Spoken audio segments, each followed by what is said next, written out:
அனைவருக்கும் வணக்கம். நான் உங்கள் தோழி. இன்று நாம் காணும் பதிவு சமையல். ஒரு நார்த் இந்தியன் ரெசிபி பிண்டி மசாலா செய்யலாம் வாங்க. வெண்டைக்காய் 1/4 கிலோ எடுத்து கழுவி காம்பு எடுத்து 2ஆக நறுக்கி வைத்து கொள்ளுங்க. ஸ்டவ்வில் ஒரு ஃபேன் வைத்து 1 டேபிள் ஸ்பூன் எண்ணெய் விட்டு வெண்டைக்காய் வதக்கி எடுத்துக்குங்க.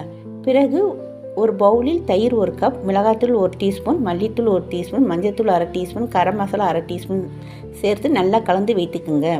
ஒரு கடாயில் எண்ணெய் 1 டேபிள் ஸ்பூன் விட்டு கடுகு, ஜீரகம், கருவேப்பிலை சேர்த்து வெங்காயம் 1 பொடியாக நறுக்கி வதக்கிக்குங்க. 2 துண்டு பட்டர் சேர்த்துக்குங்க. பச்சை மிளகாய் 2 கீரி சேர்த்துக்குங்க. கலந்து வைத்துள்ள மசாலாவை சேர்த்து நன்றாக வதக்கிக்குங்க. தண்ணீர் 1 டம்ளர் விட்டு கொதிக்க விடுங்க. வதக்கிய வெண்டைக்காய் சேர்த்து தேவையான அளவு உப்பு சேர்த்துக்குங்க. நன்றாக கெட்டிப்படம் வந்த பிறகு மல்லி தூவி இறக்கிக்குங்க. இந்த பிண்டி மசாலா சப்பாத்திக்கு ரொம்பவும் பொருத்தமாக இருக்கும். இன்றே செய்து பாருங்க. நன்றி.